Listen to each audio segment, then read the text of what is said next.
Hello, welcome to PC Jack. Now, from September, it's come up to around a year since the RTX 3000 series of GPUs launched. And since around that time, that's when the GPU shortages started to appear. And as we've all seen, well into 2021, the situation has not improved greatly, but there have been certain improvements over time. One of the things that has remained a constant though, is the absolute madness and wild nature of the used GPU market.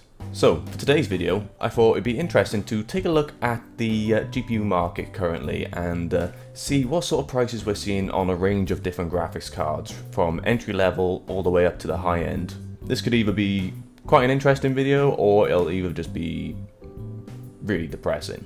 Let's find out though. So what we'll do, we'll work our way from entry level first and work our way further up the scale and see what sort of prices we're looking at for each graphics card. So to begin, let's take a look at a couple of previous generation graphics cards. Another thing to mention is what I've done is I've loaded up these listings on eBay and sorted by completed listings so we know the ones that have sold.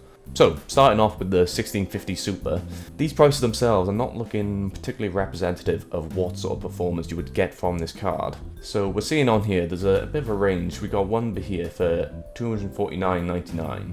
That's not good. Back before the shortages started, I actually got a 1660 Super for £200. So that just shows how different we are, like only a year later. And yeah, so we're looking, they're all basically over £200. That's about the highest one I've seen so far, £249.99. £245, £268.21. That's not great. But then what you will find is a lot of cheaper ones, but as they say, damaged or for parts only, which is very depressing. Yeah, so they're all sort of in the similar range of £200 upwards. Ah, there we go. £259.99 for one. That's just stupid. So let's take a look at what the actual MSRP is for the 1650 Super when it first launched. Here we go, $160. I am looking at British listings, so it might be a little bit off, but it's still not too far. But if we look at what the MSRP is in dollars, you're still looking well over £100/dollars more than what it actually started out at. And this is only the MSRP, so before these shortages kicked in, you definitely would have been able to get one of these for much cheaper. Let's move on to the next one. Here we go. So another previous generation card, which is one of the most popular cards of the last couple of years, the RX 580. Now, I actually picked one up for myself in 2019 for £160.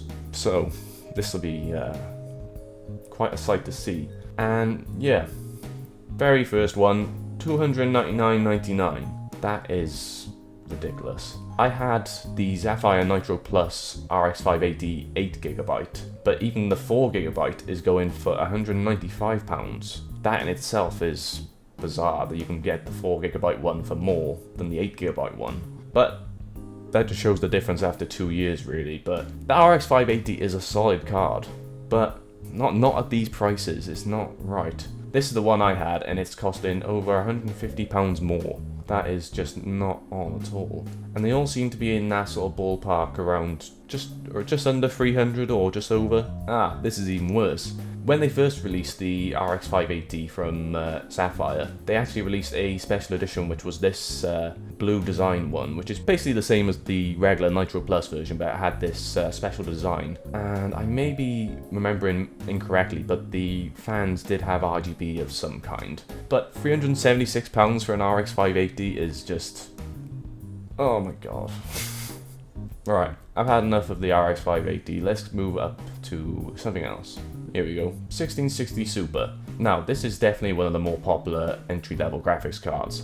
And again, it's just, you can't get them for the right price. Like, if you're looking here, £330, £340. Again, I mentioned earlier in the video, I bought one of these for about £200 last year. £380. Here we go. This is the exact one I bought. I got the EVGA GTX 1660 Super 6GB model, and it's being sold for £160 more than what I paid for it last year. I thought there was a glimmer of hope then. I saw one that sold for £200. I was like, okay, that's a bit more modest and a bit more acceptable. And then it said faulty. Why are you spending £200 on a faulty graphics card? I understand if you're a bit of a hardcore enthusiast, there may be some sort of components that you could take directly from the card, whether it's from the actual PCB or the actual cooling, but would you pay £200 for that? That's beyond me, I don't understand that. Out of curiosity, what is the actual MSRP for the 1660 Super? Here we go, $229, and they're going on here for well over that still. Hopefully that'll come down soon, I suppose. Really, these cards aren't being pushed as far as they would for their current generation cards. So when you see these sort of graphics cards trickle in on retailer sites, not just on the second-hand market, even they are sort of like similar or just slightly lower prices than this. And for the margins that these retailers are making on this, it's just unreal. We're going to look at one more previous generation card, and that will be the 5700 XT. Now, I owned the Red Devil 5700 XT a couple of years ago as well, and I paid £400 for that back in the day. And that was fairly close to when it first launched, so I believe that was the MSRP. So if we stick to 400 on that, let's see how mind-numbingly increased that has been. Here we go, very first one, the exact same card that I had, £650. Why? Like, that's £250 more than what it cost 2 years ago. These all seem to be very similar, so it's around the £600 mark you can get one of these cards. Don't get me wrong, 5700 XT is a really good card and it smashes out 1440p, but at this price, I can't take it. For comparison, it's very difficult to compare to stuff that's on the market currently, but £650 is near enough where the Founders Edition RTX 3080 should cost. I say should cost. But think about the performance difference between those two cards. It's just absolutely bizarre. I actually sold my 5700 XT a couple of months back to a friend of mine. I could have charged this, but I just didn't have it in me to rip my mate off. All I did was I sold it to him for the price that I paid for it in 2019. I was happy to help him out on that. I can't be a scalper, it's not in my nature. You might say, Jack, well, you're missing out on money there, but I got money back out of it. I didn't lose money on that card, so I've got a clear conscience on that. I can deal with that. But yeah, these are all looking around £600 odd. Some a little lower, but even £550 is still a step too far. What we'll do now is move on to the current generation of cards from both AMD and Nvidia. When you look at retailers, these are actually the more common cards you'll see come back into stock compared to previous generation. So the prices on certain ones may be a bit more reflective of retail, depending on the model you're going for. As an example, the 6600 XT, which launched only a couple of weeks ago, is pretty readily available, close to MSRP. Still a little overpriced for what it is, but it's there and it has been a couple of weeks and other models are still available. So I'm not going to look at the 6600 XT on the used market, but I will look at a couple of other ones from AMD on their side as well as Nvidia. So starting off, let's take a look at the RTX 3060 Ti.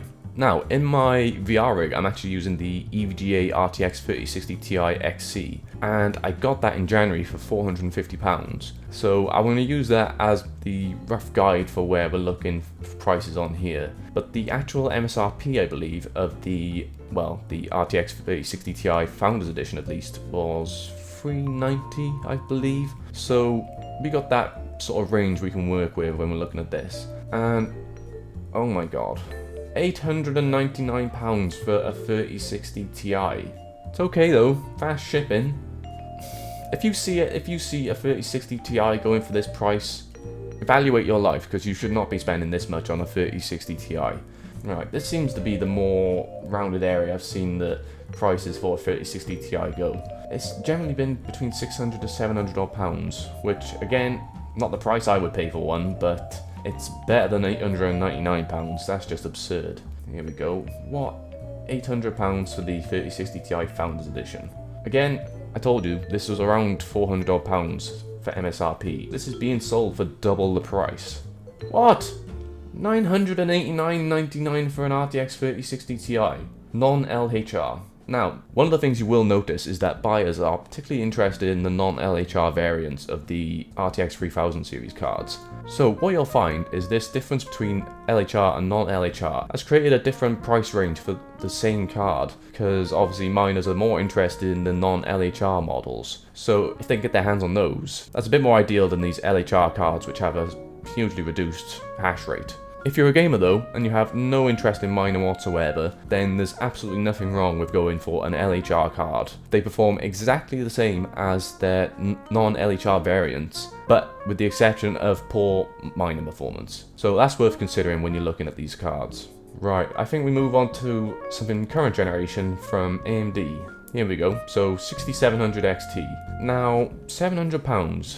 Again, that's a bit overpriced for what it is, but I've been keeping a close eye on a 6700 XT on Scan Computers, and they've been listing it for $6.99 for the past couple of weeks. Like I said, it's not a price I would want to pay for it, but it seems that's a very close range between retail and used. Admittedly, a lot of these prices that they've gone for on the used market are fairly close to what they are on retail, so there doesn't seem to be too much of a disparity on the 6700 XT at least. Except for this one, £1,200 for a 6700 XT. What? The 6900 XT's MSRP is $999, and you're going for a 6700 XT. I can't take it anymore. Right, back to Nvidia. As expected, once we get into about 3070 and up, this is it where we're seeing quite the price hike. Particularly because of the name, there's obviously a bit of a niche around having an Nvidia card, and a lot of customers will go for something that's RTX because that is the obviously more popular option. Even though the current options from AMD on RDNA 2 are really well performing, but this goes to show the market share that Nvidia still has over the GPU market. So yeah, again, remember MSRP for the 3070. What is the MSRP? I've forgotten MSRP. What is it? 3070 MSRP. Yep, that was what I was thinking it was. $499. And what have we got? Someone bought one for £1,050. Trusted seller. Don't trust this man. This man is not to be trusted. Basically all £800 odd upwards. I just don't... No, I can't hack it. Let's go 3080. Oh, no. Right. Remember, RTX 3080 MSRP, £650. That's the price I paid for my RTX 3080. You will pay a little bit more for AIB models with different cooling designs. So, for the love of God, do not spend £1,750 on the... He's got the receipt on there. The absolute cheek of it. Look at this. He's included the receipt in the picture. And look at it, very neatly folded to not show that MSRP he would have paid for this. Jamal's UK, I don't trust you as a seller. You can do one as far as I'm concerned. That is atrocious. So, they'll give you the receipt and they'll be like, there you go, just so you know, this is how much I paid for it and how much you've been ripped off. God damn it. Moving on, let's go to another AMD card, the 6900 XT. These first two are quite interesting because, like I said, the MSRP for the 6900 XT was $999. And these models, that one's £50 more. That one's pretty much spot on. So that's pretty good going, considering this is a card which competes quite well with the RTX 3090. Admittedly, less performance when it comes to ray tracing, but 6900 XT is a great card. But these prices are not too bad until we get to the toxic version of the 6900 XT from Sapphire. Is a limited edition, so I could see a slight price hike on that. So that £1,300 odd pounds, okay, I can get on board with that. Expensive, sure, but limited edition does obviously increase the price somewhat on some of these cards. What else we got? They're all modestly priced, to be fair, for the used market, but they're all not extremely far off their $999 MSRP. Right, our last card, let's take a look at the RTX 3090. Again, the Nvidia tag is driving up the price on this. $1,975. The MSRP for this card is $1,500. Why are you adding this 475 odd on there? $1,500 for a gigabyte version. That's better than the previous one, but again, they're all around the same sort of 1900 odd range. 2,280 for a gigabyte version. Oh god, this is where we're getting to the proper depressing moment of this video. But yeah, it seems to be this sort of 2000 range. Obviously, we've got these outliers like this Asus TUF one, and also there's that gigabyte one, but still. Here we go again, this one from Pad, the Game Rock 3090, over 2000. Now this is an interesting one. We've got these two listings here for closer to MSRP, 1,650. Again, you should always do your research on these ones, get in touch with the seller, get as much information as you can, but that one seems to be much closer to the actual pricing you should pay for retail. Like I said, navigating this used market, you just got to be extremely careful and do your research and use your best judgment. No one really wants to be buying off of here with these absurd prices on certain things, but this is what the market is, and until we see some increased supply, this is just what we got to do. So that's the used GPU market currently on eBay. So as of filming this is near the end of August, so maybe we'll see some improvements towards the end of the year, so I can maybe do a follow-up video to this one. We'll see how it goes, but one of the interesting things we have seen from today's video is that, as expected, with the Nvidia RTX lineup, there's obviously a premium on that because Nvidia has such a highly inflated market share compared to AMD, and the prices they can charge at retail they can justify by their popularity, and also the retailers will decide their costs as well. But on the used market, they can let that run wild and do whatever they want with that. But then when you look at the AMD side, as we saw, the 6900 XT, it was seemingly priced quite modestly compared to retail, and for £1,000 on the used market for a 6900 XT, that's pretty much within margin for what you'd pay brand new. For current generation AMD cards, you may be a little bit better off, but it depends on what features you are actually looking for. But at the end of the day, if you find something and it's a good deal, regardless of brand, it may be time to just pull the trigger. But make sure you're not getting ripped off, which is very easy to do in this current market. So that's it for today's video. Let me know down in the comments below if you've had any luck getting a card in the last couple of months. I'd be really interested to know, and also how much you paid for your card. If you enjoyed it, then please feel free to like and subscribe for more videos on the way soon. Thanks for watching, and I'll see you next time.